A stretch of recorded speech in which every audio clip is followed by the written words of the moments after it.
What's going on, guys? You're watching Channel 89. I'm the Twiz, and today I'm going to tell you guys what I watched last week, or the last 2 weeks actually. Usually I want to do this as a weekly thing, but I didn't get to a ton of movies this last week because I was pretty busy. So I'm going to do the last 2 weeks instead. I've been watching a lot of movies from 2019. Usually I like to watch older movies too, but since the year wrapped up and I was getting a lot of screeners in, I decided to watch more 2019 stuff. And I have to tell you, a lot of the hyped up movies that I've been watching haven't been as good as I expected. So let's get into it. The first movie I watched was Hustlers. It got an overall rating by me of 56 out of 100, which is an F. Didn't love it. I actually pretty much hated it. I thought it was super manipulative and the performances were really weak. J-Lo was actually pretty decent.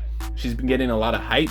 I don't think it's as deserved as it has been. I thought she was actually better in Selena, but despite her slightly above average performance, Hustlers was pretty underwhelming. The next movie I watched is called Rare Exports from 2010. It's actually a Christmas movie, but I watched it after Christmas because I had wanted to watch it all Christmas season and I kept missing it for some reason, and it was finally uploaded on, I think, Amazon Prime. So I finally got to watch it, and I will say I was impressed. It was kind of a different movie.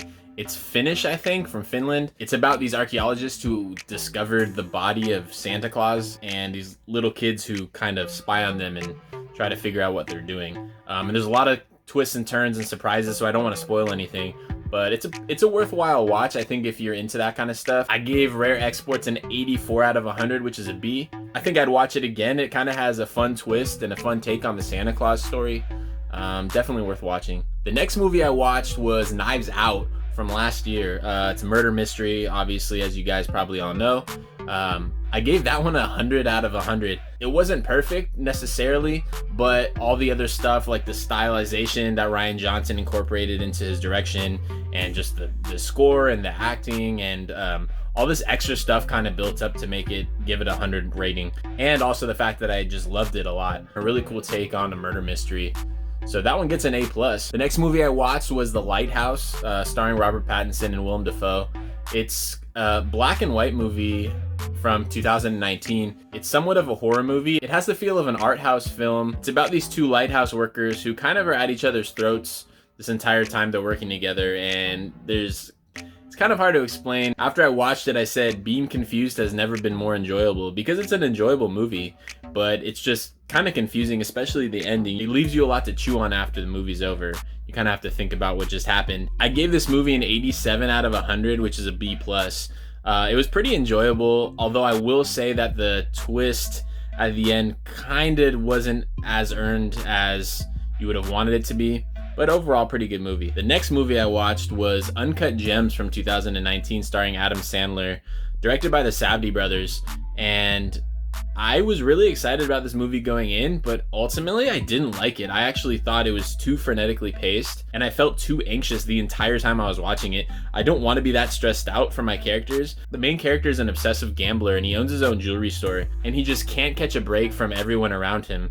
The people in his lives are just also unlikable. He's not unlikable, but he does unlikable things, I guess. Literally, he has nobody in his corner pretty much the entire movie, and that's honestly a frustrating trope that I find in certain movies. How the filmmakers think that it's more appealing maybe if the protagonist doesn't have anybody and feels alone, but I honestly hate that.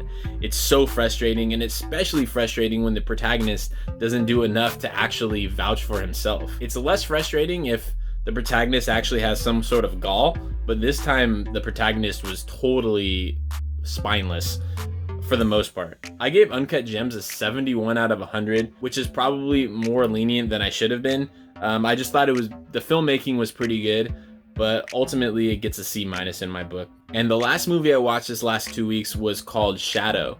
It's a Chinese film from 2018, but it got an American release in 2019. I gave this movie a 74 out of 100, which is a C. To me, it was a really beautiful movie, but I thought there was some problems with the storytelling. It was kind of confusing, and the ending was pretty underwhelming. It takes place in the 16th century, I want to say, in China, and it's about this guy who is a shadow for the commander in this Chinese empire. He's put in place as a lookalike in case somebody tries to assassin the commander, that he's the one who gets killed instead of the commander himself, and nobody knows about the secret except for him and the commander's wife. I thought there are a lot of potential themes that could have been addressed that ultimately weren't addressed, especially regarding identity and the ideas behind pretending to be somebody else, especially in juxtaposition to today's society where you see on social media people are pretending to be other people all the time.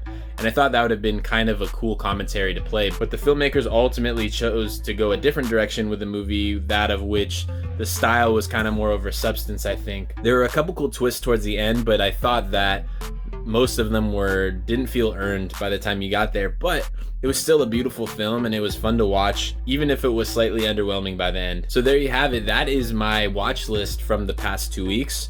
I hope you liked what you saw. Give it a thumbs up if you did, and subscribe to my channel. I got more videos to come. I'm trying to do this more often, especially on a consistent basis. So look forward to those, and I'll see you next time right here on channel 89. Until then, don't touch that dial.